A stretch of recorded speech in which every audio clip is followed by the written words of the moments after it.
आज मैं एवेंजलियन 4.0 एक्सप्लेन करने जा रहा हूं। अगर इसके पहले के 3 पार्ट आपने नहीं देखे हैं मेरे चैनल पर जाकर आप उनको देख लीजिए, और अगर देख लिए हैं तो इस वीडियो को कंटिन्यू करते हैं। अब एक्सप्लेनेशन स्टार्ट करने से पहले मैं कुछ पॉइंट्स हैं जो क्लियर करना चाहता हूं। जैसे कि पहला पॉइंट कि आखिर स्पेयर्स क्या हैं। स्पेयर्स 2 वस्तु हैं जो कि 4th इम्पैक्ट के गेट को खोलने के लिए काम आती हैं। और दूसरा एडम्स वेसल क्या है, इसका क्लियरली आंसर तो मुझे कहीं नहीं मिला, लेकिन पार्ट 3 में इवेंजलियन 0 जो हमें दिखाया गया था वो एक्चुअली में इवेंजलियन 0 नहीं बल्कि उसका थोड़ा सा एडवांस रूप इवेंजलियन 9 था। और इवेंजलियन 9 ही एडम्स वेसल है। एडम्स वेसल का मतलब है एडम का कंटेनर, यानी कि एडम जो एंजल है उसका कंटेनर की तरह ये काम करता है। बस इतनी ही थोड़ी सी इन्फॉर्मेशन मिली मुझे जो मैंने आपको बता दी। मूवी की शुरुआत पेरिस में होती है, जहाँ रित्सुको और उसकी टीम पेरिस को, जो कि एंजल के रेड ब्लड में कवर्ड है, उससे क्लियर करने की कोशिश कर रही होती है। तभी नर्व के कुछ रोबोट्स उन पर हमला करते हैं, जिसके बाद मारी इवेंजलियन 8 में से उन्हें बचाती है। अब वो एक डिवाइस को पेरिस में एक्टिव कर देते हैं, जिसके बाद पेरिस हमें रेड से वापस नॉर्मल कलर का होता हुआ दिखाता है। आगे आशुका, शिंजी और रे कहीं जा रहे होते हैं, तभी एक कार वहां आती है, जिसके बाद सीन कट होता है और हमें तोजी दिखाया जाता है जो काफ़ी बड़ा हो चुका है। असल में शिंजी की उम्र आखिर क्यों नहीं बढ़ रही, ये पार्ट 1 से पार्ट 4 तक ऐसा का ऐसा ही है। ऐसा इसलिए क्योंकि इवेंजलियन को जो भी पायलट करता है उसकी उम्र कभी नहीं बढ़ती। ये एक कर्स टाइप आप मान सकते हो। तभी शिंजी शुरुआत से सेम ही है। अब तोजी रे और शिंजी को अपने घर लेकर जाता है। तोजी की शादी हो चुकी है और उसकी एक बेटी भी है। आगे शिंजी हमें काफ़ी डिप्रेस्ड दिखता है, क्योंकि शिंजी नियर 3rd इम्पैक्ट और 4th इम्पैक्ट को ट्रिगर करने का जिम्मेदार अपने आप को मानता है। अब शिंजी को एदा, जिसे हमने पार्ट 1 में देखा था, शिंजी का फ्रेंड, वो उसे अपने घर लेकर जाता है, जहां हम आशुका को देखते हैं। अब शिंजी हमें काफ़ी डिप्रेस्ड दिखता है, वो खाना भी नहीं खाता, जिसके बाद आशुका उसे ज़बरदस्ती खाना खिलाती है। जिसके बाद शिंजी वहां से डिस्ट्रॉयड नर्व हेडक्वार्टर में पहुंच जाता है, जहां रे उससे मिलने आया करती है। आगे अब हम शिंजी को ठीक होता हुआ देखते हैं, जिसके बाद एदा उसे शहर घुमाने ले जाता है। असल में ये एक छोटी सी जगह है जहां 1000 लोग रहते हैं। 3rd इम्पैक्ट के बाद बची आखिरी जगह।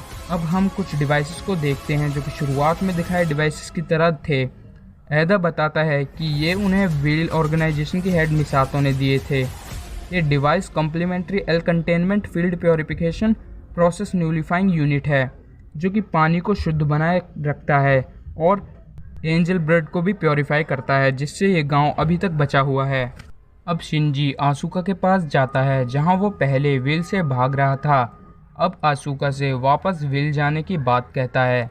सीन मुड़कर वंडरशिप के अंदर खुलता है, जो स्पेस में है। अब शिंजी वंडरशिप के अंदर होता है, लेकिन इस बार उसके गले पर DSS चोकर नहीं लगाया जाता।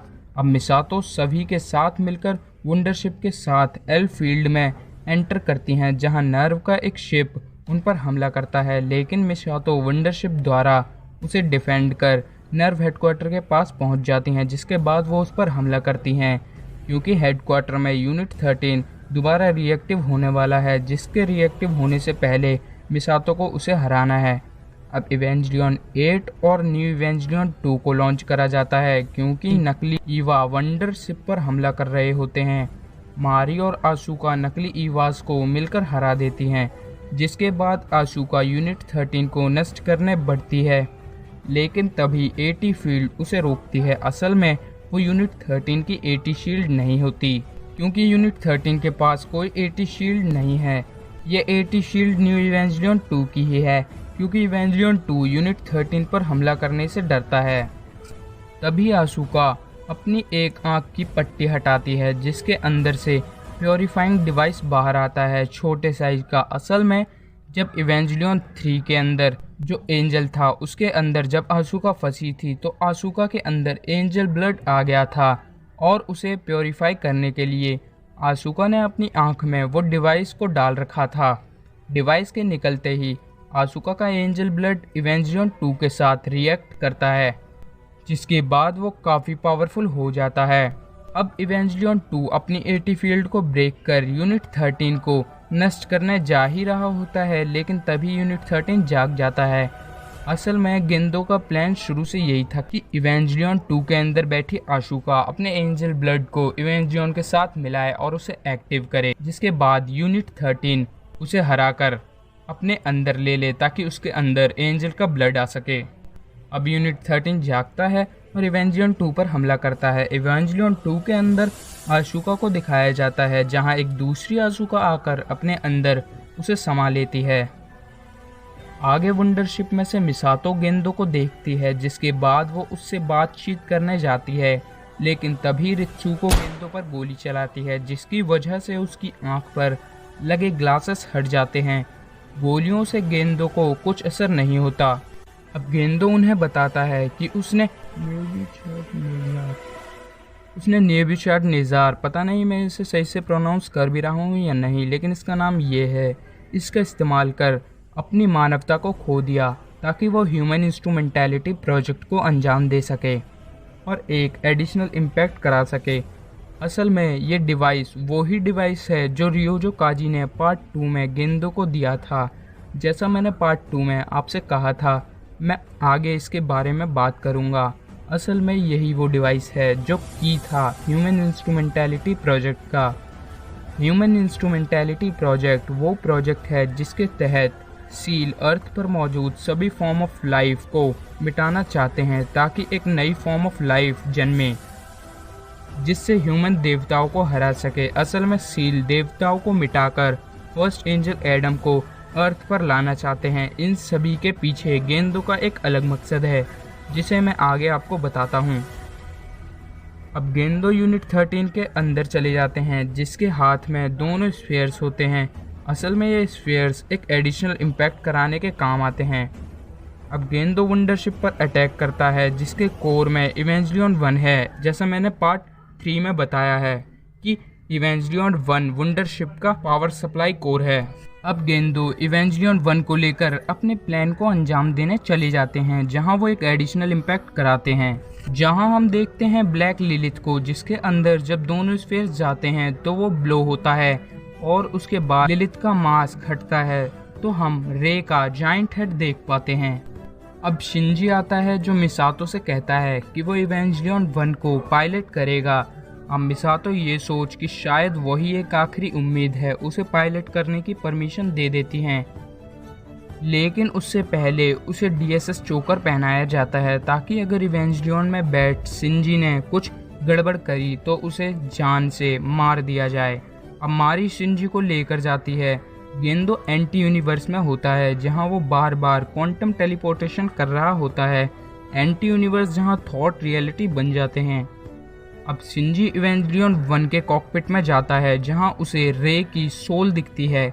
असल में इवेंजलियन 2.0 की एंडिंग में जब शिंजी ने रे को बचाया तो उसने उसकी फिजिकल बॉडी को नहीं बल्कि उसकी सोल को बचाया था, जो इवेंजलियन 1 के कॉकपिट में ही फंसी रह गई थी। जब ही 3.0 के दौरान जब शिंजी रित्सुको से पूछता है क्या उन्हें रे मिली, तो रित्सुको कहती है कि उन्हें इवेंजलियन 1 के अंदर शिंजी के अलावा कुछ नहीं मिला, क्योंकि एक्चुअली में रे की सोल इवेंजलियन 1 के अंदर फंसी रह गई थी। अब शिंजी इवेंजलियन 1 को चलाता है, जिसके बाद इनके बीच लड़ाई होती है।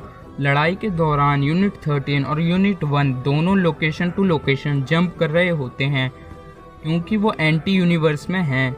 अब इस फाइट में दोनों में से कोई भी नहीं जीत रहा होता, क्योंकि दोनों के मूव्स सेम होते हैं। जिसके बाद शिंजी के डैड बताते हैं कि यूनिट 13 और यूनिट 1 दोनों एक दूसरे से सिंक हो रखे हैं, लेकिन इवेंजलियन 1 होप का प्रतीक है, वहीं यूनिट 13 निराशा का। अब आगे हमें रे का एक जाइंट हेड दिखाया जाता है। आगे अब गेंदो बताता है कि इसके पीछे आखिर उसका मकसद क्या था। असल में गेंदो का जीवन काफ़ी अकेलेपन में बीता था, लेकिन फिर एक दिन उसकी मुलाकात यूई यानी शिंजी की मदर से हुई। लेकिन जब यूई एक्सपेरिमेंट के दौरान इवेंजलियन 1 में समा गई तो उसकी सोल को वापस देखने के लिए गेंदो ने पूरा प्लान बनाया ताकि वो यूई को वापस देख सके। अब शिंजी गेंदो को हरा सके, इसके लिए मिसातो वंडरशिप द्वारा एक नया स्पीयर बनाती हैं। मिसातो वंडरशिप द्वारा रे के जाइंट हेड की ओर बढ़ती हैं, जिसकी आंख में घुसकर वो मारी द्वारा उस स्फीयर को शिनजी तक पहुंचा देती हैं। वंडरशिप तबाह हो जाता है। अर्थ को बचाने के लिए मिसातो अपने आप को सेक्रीफाइस कर देती हैं। अब स्फीयर शिनजी के पास होता है। अब हमें काबूरो भी दिखाया जाता है। असल में काबूरो ही फर्स्ट एंजल एडम है। इसके बाद आसुका को दिखाया जाता है, जहां हम ये समझ पाते हैं कि असल में आसुका भी रे की ही तरह नर्व की एक क्लोन सीरीज थी। अब शिनजी सभी चीज़ों को शांत करने के लिए इवेंजलियन 1 के अंदर उस स्फीयर जिसे मिसातो ने बनाया है उससे अपने आप को मारने की कोशिश करता है ताकि सब ठीक हो सके, लेकिन तभी पीछे से उसकी मदर यूई की सोल उसे बचाती हैं, जो कई सालों से इवेंजलियन 1 के अंदर थी। अब इवेंजलियन 1 के अंदर से इवेंजलियन 13 भी बाहर आता है, जो स्फीयर को आर पार करने में इवेंजलियन 1 की मदद करता है। असल में यूनिट 13 शिनजी के डैड और यूनिट 1 शिनजी की मदर थे। अब अंत में प्लान के अनुसार गेंदो आखिरकार यूई से मिल जाते हैं। अब स्फीयर आर पार हो जाता है, जिसके बाद फोर्थ इम्पैक्ट के गेट बंद हो जाते हैं और हमें सभी इवेंजलियन और एंजल्स नष्ट होते हुए दिखाई पड़ते हैं। जिसके बाद शिनजी नदी किनारे बैठा होता है, जहां मारी आती है। जिसके बाद मारी का लास्ट इवेंजलियन भी नष्ट हो जाता है। अब दोबारा अर्थ पहले जैसी हो जाती है, जहां कोई इवेंजलियन नहीं, कोई एंजल नहीं। मूवी के एंड में हमें दिखाया जाता है कि शिनजी अब बड़ा हो चुका है और एक ट्रेन स्टेशन पे बैठा होता है। जिसके बाद मारी वहां आती है, जो उसके गले से DSS चोकर निकालती है और अंत में दोनों हाथ पकड़कर खुशी खुशी कहीं चले जाते हैं। मूवी यहीं एंड हो जाती है।